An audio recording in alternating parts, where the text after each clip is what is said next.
rògbòdìyàn ní mile 12 wọ́n pa Arikuyẹri ọmọọṣẹ́ MC Olúọmọ.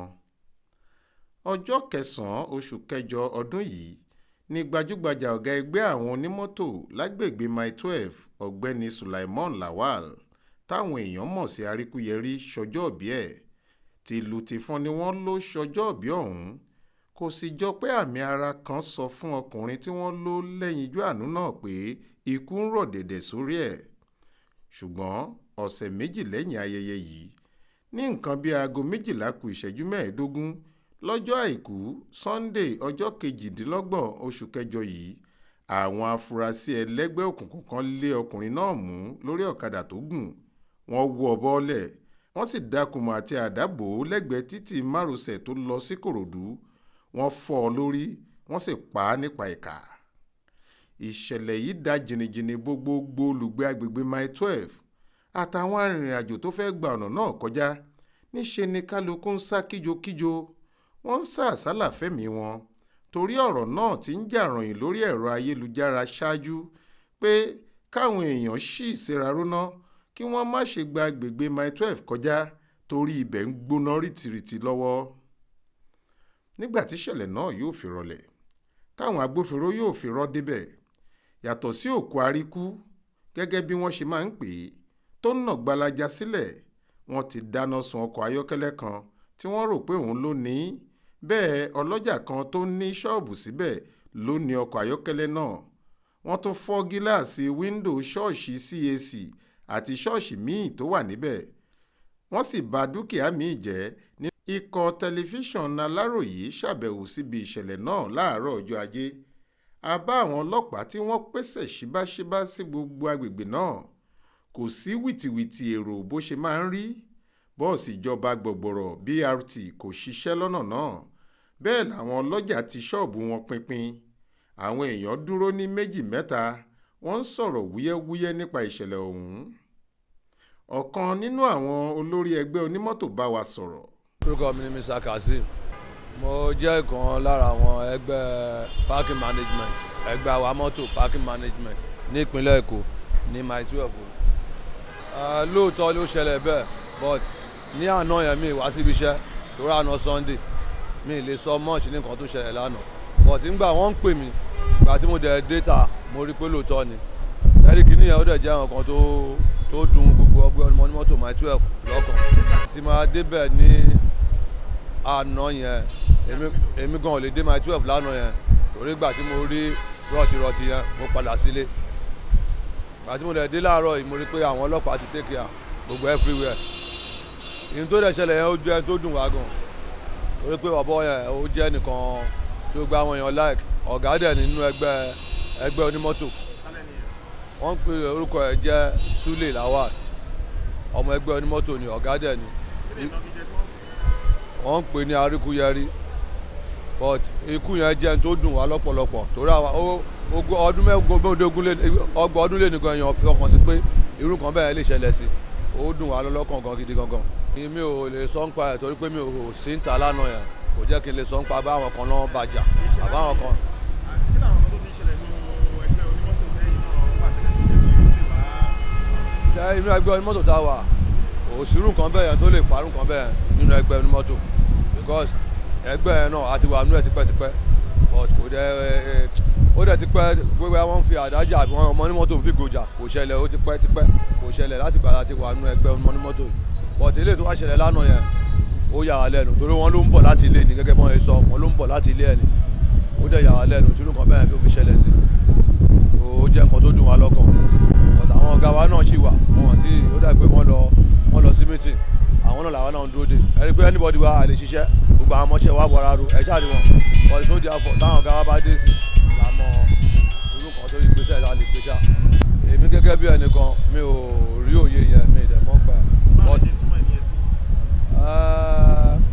Ó jẹ́ ọ̀gá nínú ẹgbẹ́ wa ẹ mọ̀ pé kò dẹ̀ sí bá ọmọọṣẹ́ ṣe máa wà tí ò ní súnmọ́ ọ̀gá ẹ̀ ó jẹ́ ẹnìkan tó láti gbogbo wa òun náà dẹ̀ tún lé àwọn ọ̀gá náà tájọ wà ní ọ̀ndà tó jẹ́ ọ̀gá ti ẹ̀ náà ní mile 12 pé sọ̀rí ní ẹgbẹ́ ṣe wà tó ṣe jẹ́ nìyẹn adẹ̀ láìpẹ́ gan ó jẹ́ ẹnìkan tó yẹ pé ààrẹ máa ń yọ ọmọ èèyàn òun ló jẹ́ kó dùn àwọn èèyàn gidi gan ẹ pé ẹni pé àti ọlọ́jà o àti anybody o no movement wọn tajà kátàkárà ó dúró ó jà fọ ó dùn àyàn ọ̀gàn báyà ni ẹ jẹ́ nìyẹn. kí lè wá rò pé ìjọba lè ṣe tàbí tí ẹgbẹ́ lè ṣe láti lè first of all àti ẹ̀kọ́ dúpẹ́ lọ́wọ́ àwọn ọlọ́pàá àtàwọn sójà tó wà ládùúgbò because tí ó bá já wọn ni ibi àwa gan tá a dúró àtẹ̀yìn gan ẹ̀ nílé débi a dúpẹ́ lọ́wọ́ àwọn DPO K2 àtàwọn area commander wa àtàwọn sójà tó wà ládùúgbò wa èyí tó bá ṣe bẹ́ẹ̀ ní tá à ń wí kọ́ làwọn máa wí bọ̀tí ń sìn àwọn ọ̀gá wa náà ó ti ní ìgbésẹ̀ tó ń gbé lọ́wọ́ báyìí ẹni pé wọ́n sí lára àǹdí ń sìn àwọn náà ti ń káàkiri wọ́n ti ń gbé ìgbésẹ̀ láti lè jẹ́ kí àwọn ọlọ́pàá kàn ṣiṣẹ́ wọn dáadáa bí àárín ẹ̀ jẹ́ nìyẹn táwọn ọ̀gá wa bá lẹ̀ dé èlé tó bá kùsà àwọn ọ̀gá wa lè sọ sí pa ẹ̀ pé jẹ́ nìyẹn. bákan náà ni pásítọ̀ ṣọ́ọ̀ṣì CAC tí wọ́n ṣàkọlù sí ṣàlàyé bọ́rọ̀ ṣe jẹ́. orúkọ mi ni pásítọ̀ Ajayi Monday CAC Òkè Ayọ̀ CAC Òkè Ayọ̀ my 12 CAC Òkè Ayọ̀ my 12 pásítọ̀ Ajayi Monday. àná ṣé ní olùṣọ́àgùntàn tí wà ní ìlú ìgbẹ́. bẹ́ẹ̀ ni nípa oore ọ̀fẹ́ Ọlọ́run. Yes. So a gbọ́ nípa ìṣẹ̀lẹ̀ àkọlù tí ó wáyé lánàá báwo ló ṣe ṣẹlẹ̀. àìṣeun sá nǹkan tó ṣẹlẹ̀ ni pé lánàá bá a ti parí ìsìn bá a ti ń ṣorí ọ̀fẹ́ là ń gbọ́ gidigidigidi tó ń sáré kí ló ṣẹlẹ̀ wọ́n náà pààyàn pé wọ́n pẹ́ àbí to 1 just 5 minutes to 1 ní ọ̀sán ni it's 5 minutes to 1 so àti mo ń gbàdúrà fún yín ọ̀gọ́nà sáàráyé aṣorí ọ̀fẹ́ báyìí parí nìyẹn tó náà pa olórí ẹni tó jẹ́ olórí NURTW pé Arikuyẹri kí ló dé bí gbogbo àwọn èèyàn ibẹ̀ sí sá tọ́sà ń ṣe gbá tó ń ṣe àwọn nìyẹn so àwọn tó lè sá wọn sá lọ àwọn tí ò dẹ̀ lè sá gbogbo wọn àrọ́ sínú yàrá wa bí tó kéré gbogbo èèyàn wà ń bẹ̀ apá fan so wọn ni wọ́n ń bọ̀ kíní kankan máa kí ló dé wọ́n dẹ̀ ní kí máa sá lọ pé ká máa lọ kí ló lè tó bẹ́ẹ̀ bọ̀ inú ilé yẹn náà la wà ibi tá a ti wà nínú ilé kò tó 10 minutes ẹ̀ tó ń fi dé àmọ́ ìṣẹ́jú mẹ́wàá tó ń fi dé gbáà wọn kàn sáà ń gbọ́ wọ́n ti fọ́ glass wọn la gbogbo kan mọ́ nǹkan tí a gbọ́ what we had is that the arrivals àwọn arrival ni tó ń jà bíi pé ẹni tó ń pa I believe pé àwọn ẹni tó pa so àwọn èèyàn wọn ló wá wò pé that thing is not good I believe pé àwọn ló máa wá we do not see inú yàrá làwa wà gbà tó ń dé ìgbà tó ń dé kò sẹ́ni tó lè jáde so that is a lè sọ precisely pé bóyá ẹni báyìí but we know máa bàyàn bẹ́ẹ̀ ni ní àdúgbò yìí kò sí ààbò a gbọ́dọ̀ tọ́ra wa jẹ kò sí ààbò rárá I don't think kò sí ààbò ara nǹkan tó fa kìnìún nìyẹn náà. ọ̀kan nínú àwọn onímọ́tò agbègbè ọ̀hún tó ń ṣe ẹgbẹ́ OPC náà sọ̀rọ̀ èyí lohun tó sọ. orúkọ mi ni Peter John ní actually nǹkan tó ṣẹlẹ̀ ní pàtó nípa incident tó ṣẹlẹ̀ ní àná ní ọ̀sán tí mo ṣe ṣiṣẹ́ tán ní nǹkan bíi 12:48 yẹn ṣá ní nǹkan bíi tó 1 yẹn so tí mo ṣe ṣiṣẹ́ tán mo wá sọ pé kí n lọ play sport bet ní àdúgbò wọn mi bíbá so aṣáájú àánú kò mú o ti lo 2 minutes nínú sports center yẹn ní ọmọ akọ tó bá bá ṣiṣẹ́ national union níta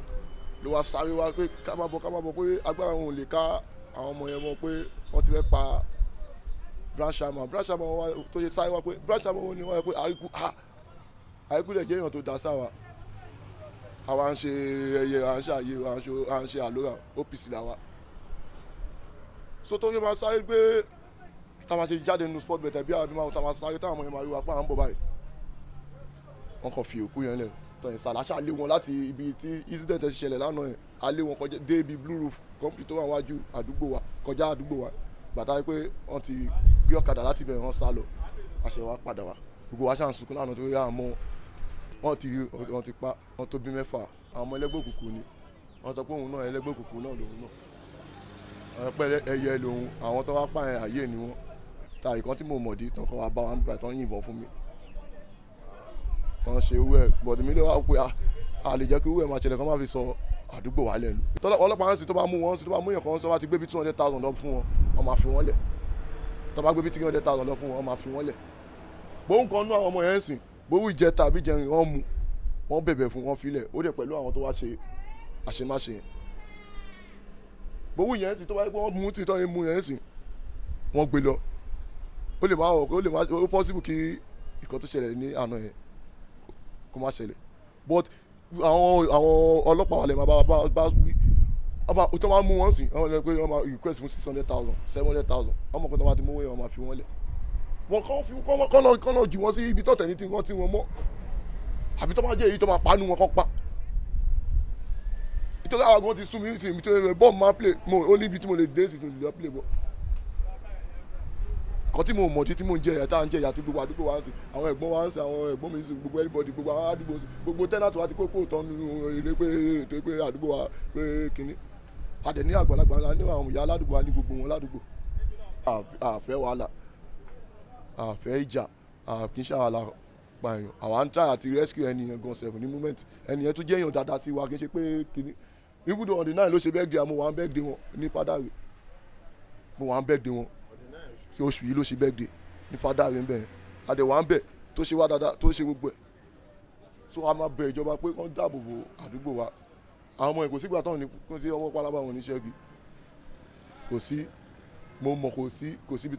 ibi tó bá wà anywhere kíbi tó bá wà tí ọlọ́pàá tó kì í ṣe pé ilé ìtàbá fún ọlọ́pàá ní báyìí ni wọ́n wà bí báyìí pé ọlọ́pàá máa tó padà lọ́gbọ́ wọn máa lọ pé èèyàn báyìí ló ṣe ìtorí nǹkan tí àyà mi ṣe máa ń jà fún ọlọ́pàá ni so nǹkan tí mo ní láti sọ jù yẹn kò jù bẹ́ẹ̀ lọ. bó tilẹ̀ jẹ́ pé ságbàsúlà ti rọlẹ̀ lágbègbè náà síbẹ̀ ọkàn àwọn èèyàn kò balẹ̀ alukoro iléeṣẹ́ ọlọ́pàá ìpínlẹ̀ èkó Benjamin Hundeyin sọ nínú àtẹ̀jáde kan lórí ìkànnì ayélujára rẹ̀ pé àwọn ti múra tán láti dáàbò bo aráàlú àwọn yóò sì ṣe gbogbo ohun tí àwọn bá lè ṣe láti rí i pé àwọn tó ń fẹ́ da omi àlàáfíà agbègbè Mile 12 rú kò ṣàṣeyọrí. Faith Adébọ́lá ló ń jábọ̀ ìròyìn fún iléeṣẹ́ tẹlifíṣàn Aláròyé.